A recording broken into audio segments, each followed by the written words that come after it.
our brand new lifestyle and entertainment show right here on 53 in Maine. I'm Shelley Crenshaw. And I'm Brittany Begley, and we're the creators and executive producers of our new weekly lifestyle show. And our goal is, we want to bring fresh, exciting content, inform people, entertain. We just want to add a little pizzazz to your day. Yes, we do. And we'll feature simple DIY projects, create recipes on the cheap, showcase local bands, and have plenty of top chats and more. Shall we get started? I say yes, we should get started. Absolutely. Let's start off with a little top chat from around Columbus. The big news today is us, 53rd in Maine, right? Absolutely. And as well, it's your birthday weekend. It is my birthday weekend. I tell people I'm 29-ish. I'm going to keep it at that. Also, as you can tell by our table, it is Halloween because Shelley's went crazy with this Clutter McClutterson table. It's not that I don't like it. I think it's too much, but I think we get the point. Right? I love Halloween. Well, Halloween, thank you, hon, is one of my favorite holidays of the year. And one of the things that I like most, or actually one of the many things I like most, is the trick-or-treaters, tons of candy, and the decorating. And I love all of this, and I also have a few fun facts that we can go over since I love Halloween so much. Now, where do you think the term jack-o'-lanterns originated from? Well, where? It originated in Ireland, and the way they came up with the idea was by placing candles in hollowed out turnips. And what they would do is set them outside, and that would keep the ghosts and spirits away. Oh, that's cool. I always thought it was a pumpkin, but I didn't know it was really a turnip. Yeah, it started off with turnips. Yeah. Also, did you know that haunted houses bring in about $500 million annually to the economy? Well, that costs $1 million to go to one, so that doesn't shock me that much. I mean, I know they put a lot of work into it. So absolutely, and I love. Look at our little rickety haunted house there. Rickety, that's mine. Yeah, well, you talked about my stuff, so I'm gonna talk about yours. And then one more final fact: today in America, consumers spend about $3 billion a year on costumes alone. Now that doesn't surprise me because you have to get a costume for your kid. That's $50. Then one for you, and the mom, the dad, the cat, the dog, your goldfish. By the time that's you. You're broke. Speaking of that, have you ever been invited to a last-minute costume party? Yeah, You're excited to go, and right. then the panic comes in because you don't have a costume. You spend a fortune on costumes, candy, and everything else. Yeah. No need. We have some ideas that will cost an arm and a leg, and you'll look good doing it. We got a few ideas to pick up from. Oh, well, that's kind of cool. That sounds really cool, and it's right inside of your closet. Well, let's take a look. Now, our first model is wearing a black T-shirt and black pants. And what we did was went to the dollar store and grabbed huge bags of candies, and we pasted Smarties all over his pants. And so what do you think he's called? I'm going to go with Smarty Pants bringing the sexy back with that dance, right? Smarty Pants is it. Yeah. I thought that was a fun idea. It probably cost you, $1 for the bag of candy. Yeah. And the shirt and the pants, free, totally free. Yeah. Our second model, we found a pink and orange dress, really, really cute. And what we did, out of your closet. Do you want to describe that one? Well, it was a Candy Crush, which we loved. So we did the heart with the candy. Oh my goodness, we had a little bit of a mess with this before the show, but we got it right with a glue gun, the candy, and then you flush it.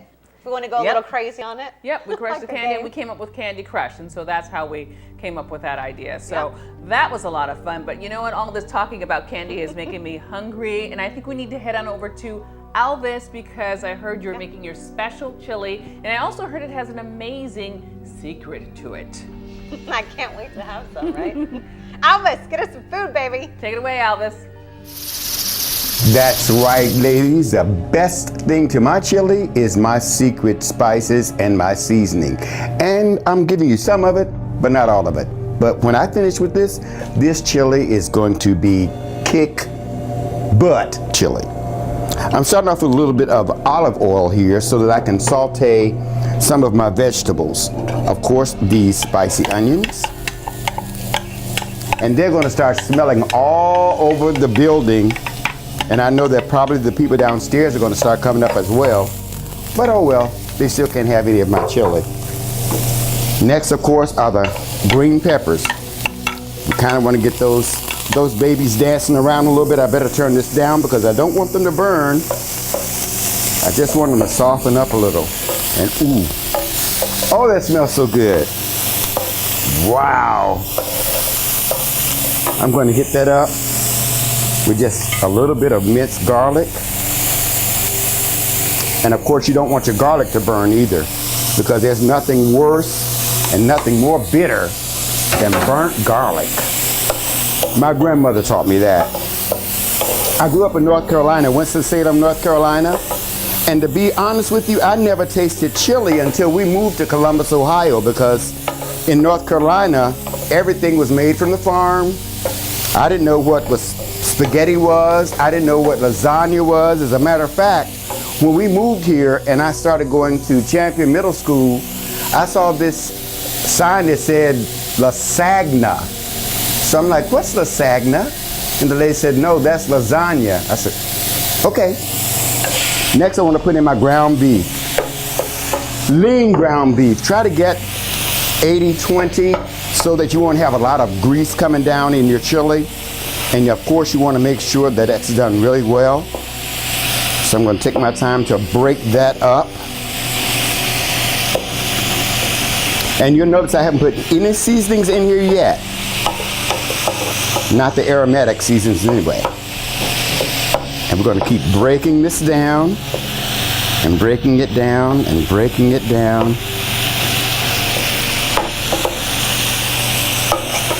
This is still smelling so good. Can you all smell that out there in television land? Wow. Ladies, you're going to like this. I know you're hungry. You're going to like this. Now just remember, I started out with my onions, I started out with my peppers, and then I started out, of course, with some minced garlic, and then I put the ground beef in. Now I'm going to cover it up just a little bit so that we can get that ground beef cooking just a little bit longer. And my grandmother always taught me to have my dishwater ready and to clean up as you go. Take this off.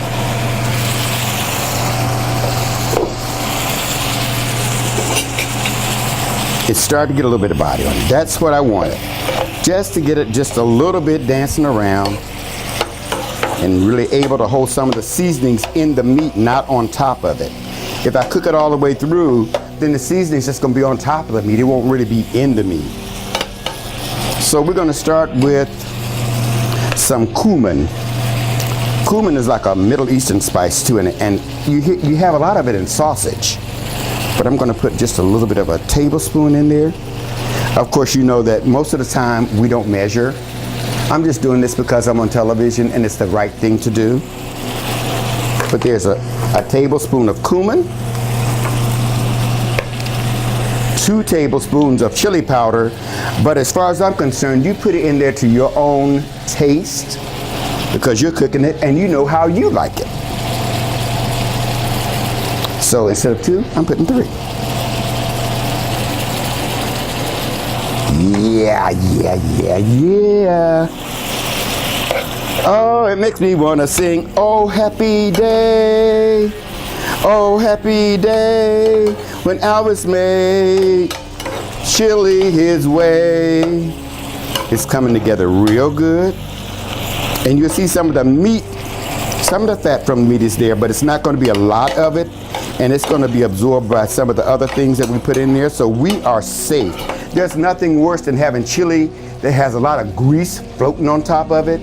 It's disgusting and it's nasty. But my chili will not be disgusting and it won't be nasty. Yeah, it's coming together real good there. I'm going to be cooking a lot more dishes here on WOCB, and I'm looking forward to it.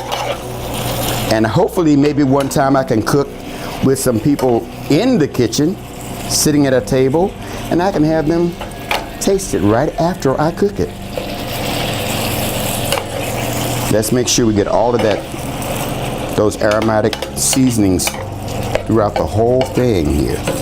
Now you notice I have not put any salt in there yet, and that's what I want to hold off on. And you'll notice I did not use one of those prepackaged spicings because there's too much sodium in there, and I don't like to have a lot of sodium in my food because you can't really control it. This way I can control it. Ooh, this is coming together real good. I can see my chili spice really decorating all of that meat. Okay, at this point I'll put a little bit of salt, not a lot, but just a little. We don't measure, honey. We know what we're doing. That's enough salt. Do a little pepper. And we get that all prettied up in there.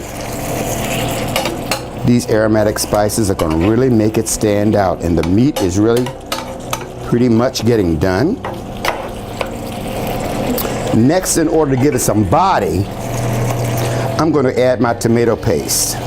And the tomato paste is really just that tomato really dried out and condensed, and it has a richer body, and it's going to give this chili a real good body as well. So let's get that stirred up in there. I used to make this too for my two sons, Scott and Dustin, when they had to have spreads for the football team. There is nothing like cooking for a football team, because they can eat. They need to, and they better win the game after I cook for them. All the food I had to put out. But here's your chili coming in here really good. Oh, goody, goody, goody. Oh, happy day when Alvis made chili his way. That tomato paste is in there. Now let's decorate it with some tomato sauce, just to give it a little bit more body. Now you can see it getting a little bit thicker and a little bit prettier, a little bit glossy, and ready for your taste buds. One thing I have not put in here yet, among other things, is the sugar, and it will be coming. I have my crushed tomatoes, and I may not use all of that because I don't want it to be too soupy, but just enough to get that flavor of the tomatoes and the onions and the peppers and the garlic. And now we're going to add just a little bit of hot sauce. 1, 2, 3, 4, 5, 6, 7, 8, 9, 10, 11, 12, 13, 14, 15, 16. That's enough. That's going to give it some kick. I hope nobody is allergic to hot sauce. If not, you can't have no chili. Okay, let's put some of the beans in here. Now, a lot of people use kidney beans. I don't like kidney beans. Pray for me. Maybe in my next life I will. But today I don't like kidney beans, so I always use pinto beans. And I'm not going to use a lot of the juice because we already have enough liquid in here. So I'm just going to take some of the beans out and put them down in here. And you notice I am really not a Martha Stewart. I do this to my way because this is the way I grew up cooking. The way my grandmother and my mother and my older brother Henry did it, because he was the cook in the family, and we cooked it until it was the way we wanted it, the way we liked it. And then if we liked it, you liked it. And if you didn't like it, we liked it, so oh well. Look at it, it's coming together real, real good. Wow. Can anybody smell it out there? Can anybody smell it? Ooh, yeah, yeah, yeah, yeah, yeah. Oh, happy day when Alvis made chili his way. Okay. This is my secret sauce that contains a lot of secret. And it's going to put a little extra punch in there. I don't drink, but I use it. Just to give you a hint about some of the stuff in the secret sauce. If you're a missionary, you're going to be happy when you eat this. Yeah, let's keep stirring it. Keep stirring it and keep stirring it. Keep moving it about until we get all of that incorporated in there. You can see the thickness from the chili powder and all those wonderful things. And it's looking like chili ought to look. And I know it's smelling like chili ought to smell. Just like my grandmother would have done it. Myrtle Shaw, my grandmother from West by God, Virginia. Next, I'm going to put just a little sugar in here. Just a little. Sugar's going to brighten up all the flavors as well. Of course, we know that salt always brings out the flavor. That's enough there. And we're going to stir that in. Man, if I had a taster, they could come in here and tell me exactly how it tastes. I'll be a taster. I knew she would. I saw her lurking out there in the darkness.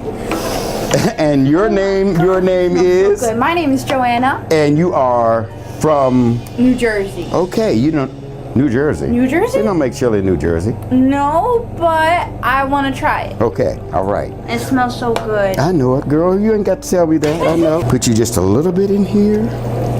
Try to get some of these beans.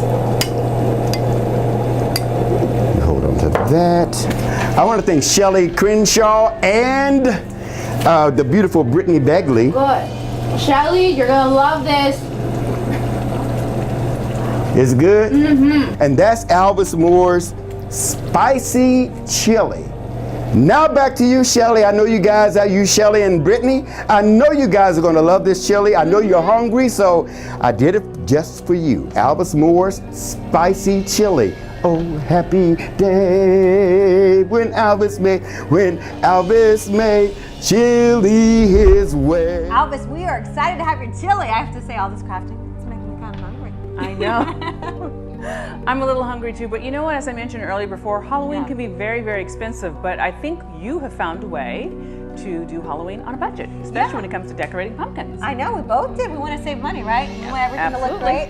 This is my first pumpkin right here. What I love about this is I spray painted it. That's easy. Anyone can do that. Then I took a $1 tack, a box of tacks for $1, and then I just made a chevron print because I'm not crafty, so I'm not about to paint the tape with the painter's tape. I just spray painted it and, you know, threw my thumbtacks in. Nice job. Right? Yeah, it looks really good, Britt. I'm not craft-tastic. All right, this one looks great on camera, right? Yeah, it looks fabulous. Yeah, I absolutely love it. This is easy. A 4-year-old could do this. All you do is take your glue, you know, throw some paint on, and then dump the glitter, literally dump it, and do it in a box, otherwise you're gonna have glitter all over your house. You don't want that. It's magical, right? Yeah, it's beautiful. It actually reminds me of Wizard of Oz, even though I know it's not green. There's just something about that pumpkin I love. I know, and speaking of love, I have to say, your stuff a little more sophisticated. I love this pumpkin with the spider and the gems. What was your secret? Thank you so much. Well, I spent $1.99 as well, and I went out and got some cheap spray painted my pumpkin black. Then I went to the computer, printed out a free template of a spider, went and got a bag of gems, and I blinged out the spider. Just glued it on the front. There you have it. It doesn't get better than that, No. except for this one. This is my favorite. Oh. I don't know why you like those, because it started out to be one thing and then I messed up and then I just dumped the glitter all over the top. But basically it was orange and red glitter. I sprinkled it over the top. Yeah. The pumpkin was spray painted white and it cost me pennies. So that's how I came up with that. Yeah, and what I like about it really is you can use it for Halloween as a Halloween setting, but you can roll over to Thanksgiving. Yeah, if you're not getting your $5 worth of centerpiece for Halloween and Thanksgiving, I mean, come on now. You're right. We worked this one. And then we got a little baby here on the end. Tell us about that one. Yeah, this is my $2 pumpkin. It was a pumpkin pie pumpkin, so it was $1. Cool. And then I had some ribbon that I bought for $1. I just took glue, slapped on, you know, the ribbon on top, and I was done. And it doesn't look that bad. It's kind of chic, right? Yeah, it's cute. I actually like the ribbon. It just kind of makes it look like a country pumpkin, and it's really adorable. I love it. We did a really great job. Yeah, we did. We really did. And so, you know, if you want to find out more on pumpkin secrets on a budget, just go ahead and follow us on Twitter. Yeah, and you know what? I have to say, I know I said it before, but I'm hungry. Let's go eat some of Alvis's chili. He is making such a loud mess over there. Exactly. He's getting in trouble. Definitely. We're going to go over and have a bowl of chili, but we'll see you guys next week.